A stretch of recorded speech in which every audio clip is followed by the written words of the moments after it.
guys, welcome back to my channel. If this is the first time we're seeing each other, my name is Karina Ravkina and I am a problem solver, whether in my job, in my personal life, at home, or out in the world.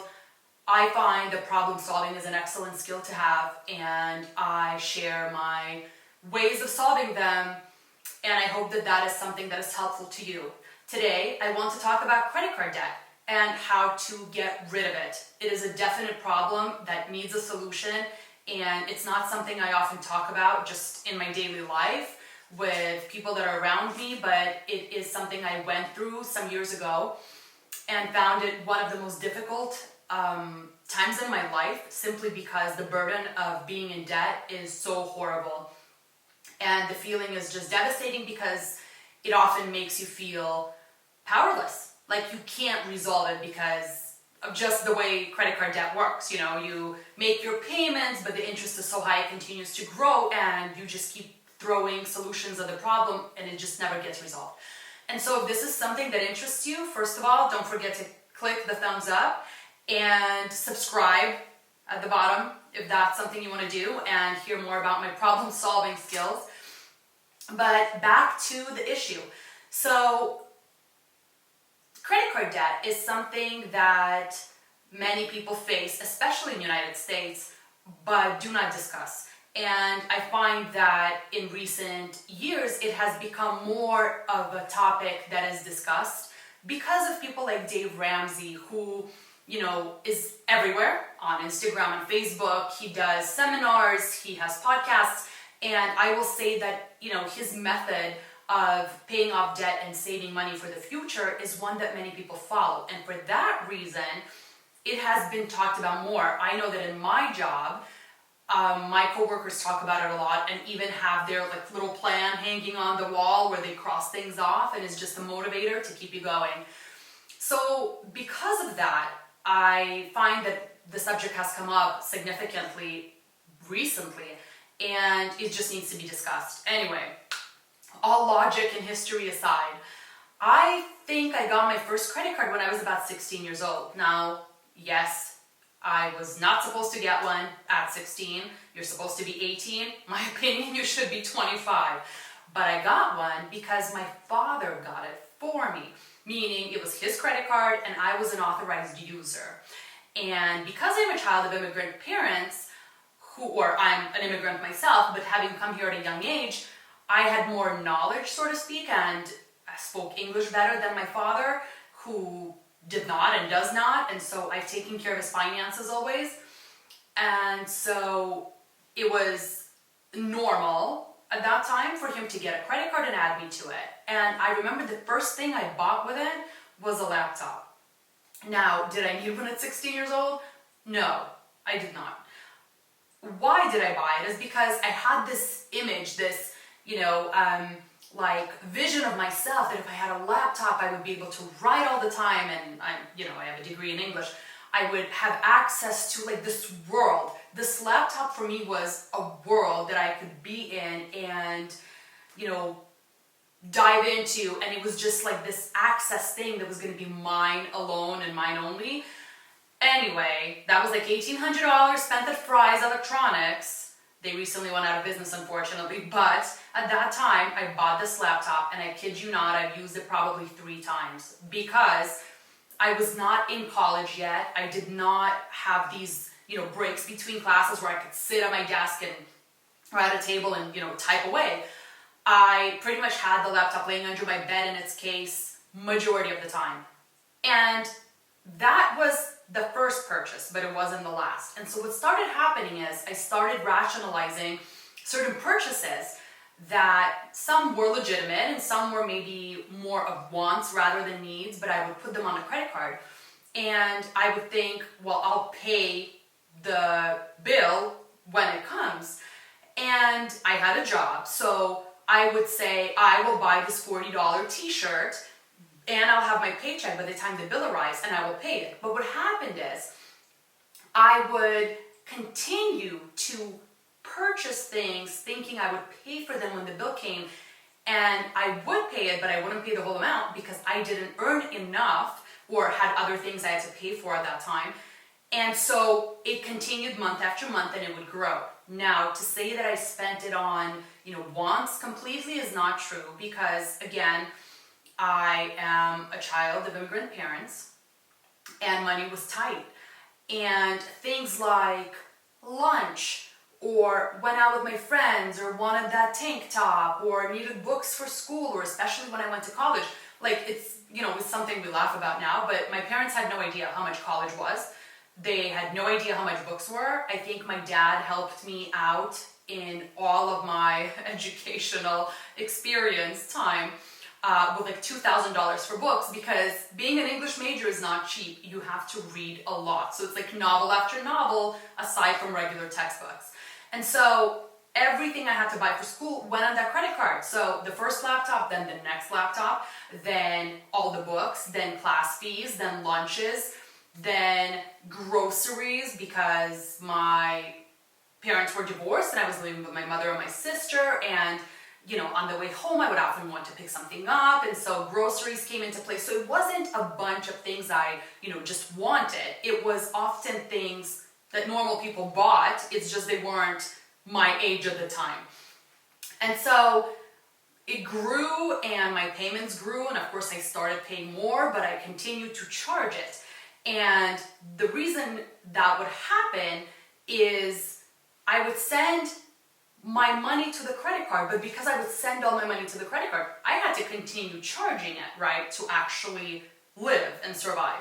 And I totally forgot to add that I also had a car payment, and I had gas to pay, and insurance, and a cell phone, so all of those things I had.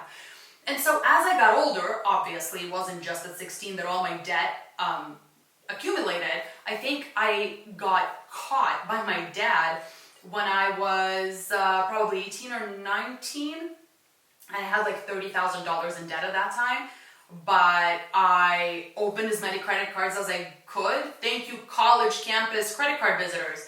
And they were crazy interest, but I didn't care because I wanted to make sure that, my parents wouldn't murder me. So I started transferring it onto my credit cards, and some of them were like $500 limit, some of them were $3,000. It was insane. So I transferred all these amounts that I could onto my name, but at the same time still had money left over on my dad's credit cards. And so when he found out, I think he thought it was about $10,000 that I owed. And so it was a show, to say the least. So he got pissed off, of course, called my mother, it became a fight. And you would think that would scare me into stopping and resolving it, but it didn't, because the issue did not go away. And I remember at that time my mother helped me, and she did pay a great amount of the owed money, but nobody looked at the source of the problem, so to speak. So I continued to go to college, I continued to put it on a credit card, continued to buy books, continued to eat lunch, continued to go to dinner with friends, continued to do whatever, and charge it. And I ended up, I think my max was just a bit over $70,000, and I think I figured all that out when I was about 22, 23, and I finally figured I had to pay it off, right? So I always wanted to. I remember thinking about many bad things that I would do to myself to get out of this. It was just, it felt hopeless a lot of times.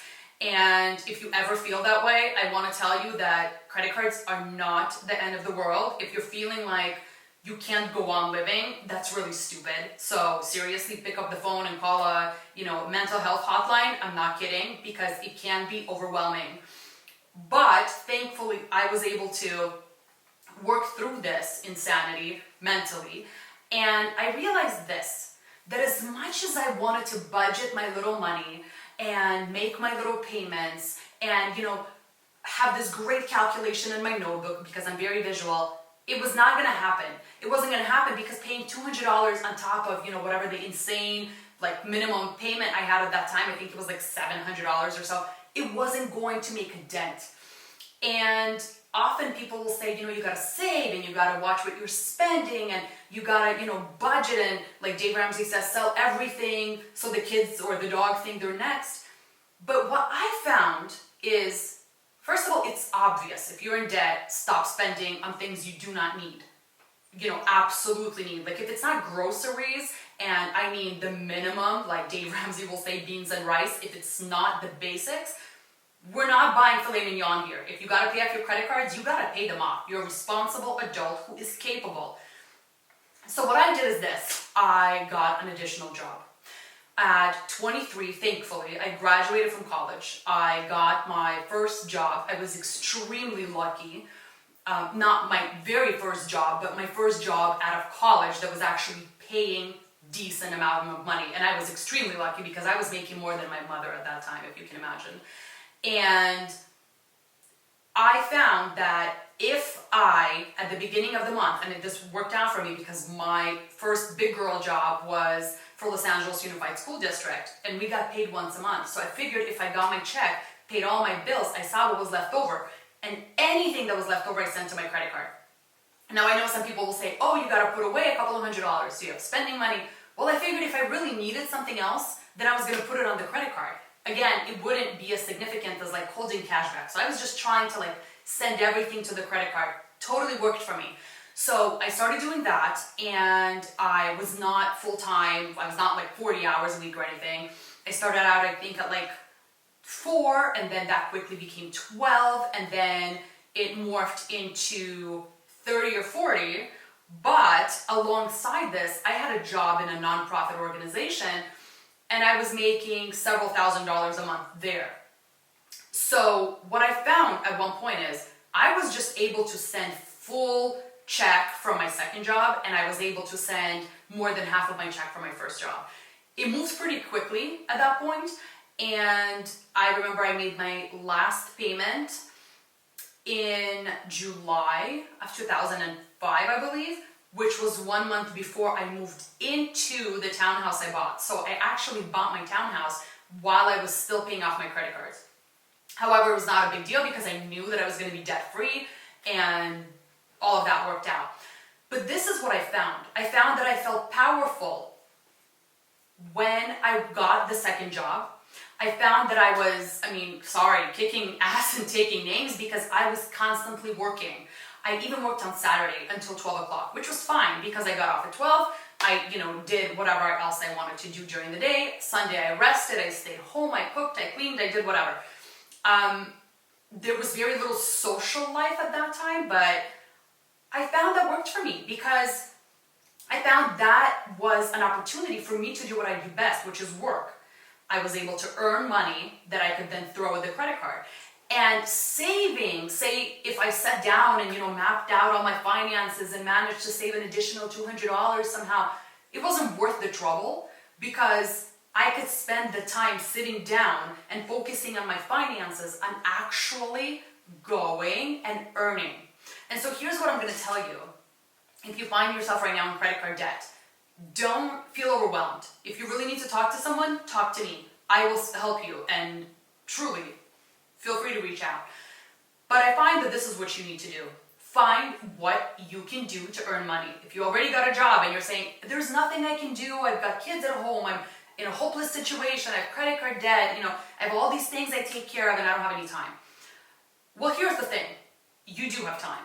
Because we all watch TV, we all sit on Instagram too long. Hell, you're watching my video. So what I think is most important in this situation is identifying a skill you have. If you can, do something on a computer, like you can do web design, or maybe you know how to do nails, or you know how to do eyebrows, or you know how to type, or you can deliver something, whatever it is. Think about it like this. If you can find a way to earn 25, 30 bucks an hour, and it is doable, then if you work 3 hours a week or 4 hours a week, you can earn 100 bucks. With that 100 bucks times 4, that's $400 you can throw towards your debt. I do recommend, of course, making sure you don't spend money on things you don't need, but I also will say that I would put my focus a little more on how to earn additional funds to pay off credit cards. It totally worked for me. Even now, when I'm completely debt-free, I do things to raise money. For example, I've made resumes for people and they've paid me for that. Or I have counseled people because I'm a counselor by trade. or I have sold things online, and I mean, I make it a business, okay? So I had a dining room table, we replaced it, I refused to donate it, I refused to give it away for, like $100 or whatever, and ended up selling it for $700. Now guys, I bought this freaking thing for $1,600 8 years ago. And today I sold it for almost half. So to me, that is worth my time. I sold this table and got a significant amount of money. I say this about anything in your home. If you don't need something, you don't use it, don't feel bad getting rid of it, sell it. If you do not feel that you have a skill like this, you can't sell or you can't, teach someone how to make a resume, okay? You've got Coursera. You can go on there. There are multiple different programs such as that where you can be trained in a subject for like $12.99. So get the training you need, learn how to do something, learn how to make a website, learn how to do social media or how to, whatever, network, how to do anything, and then teach it to others. Not everybody has the time or the desire to sit down and learn how to do something new. But if you do, if you need the money and you can take the time to sit down and learn how to do something new, and then you can market yourself, and you can market yourself, guys. Put it on Facebook, put it on Instagram, tell your friends. Your friends alone will turn to you for help. And then not only will that help you pay your bills and earn extra income, but that could help you in the long run with any job you do because you can add it to your resume. So my suggestion is, in credit card debt, don't feel overwhelmed. That's one. Make a plan. Now, obviously not to spend more than you can afford, but also let's not focus so much on where we can save $350, for like earplugs that you didn't need. Kidding. But whatever little spending you do, focus more on how can I be trained, how can I acquire new skills, how can I market them and earn money? Because by doing that, you can find an extra job, whether you want to or not, put on your big girl or big boy pants and go get that extra job and pay off your bills. But that is going to empower you, and not only to be successful in paying off your debt, but by making you a more powerful individual because you're going to have a goal and you're going to be achieving it. We're not going to sit back and feel like little Nancy who can't, get it together. So all my little histories aside, I think that it was a difficult experience for me, but I had faced it, which prepared me for so many things in the future. If nothing else than just being able to tell others that it is doable, you can pay your bills off, you can get out of debt, you can have a life, there is life after credit card debt, and no amount is too huge. You can deal with it, you can learn something to market yourself, earn extra money, and pay off your debt. I hope this is helpful. I'm happy to answer any questions, to provide additional individual assistance. Please comment below. Again, if you have not subscribed yet, please do. And if you got some useful information from this video, please hit the thumbs up. I really appreciate you watching. Hope you enjoyed my rant, and I hope to see you soon. Have a great day. Bye.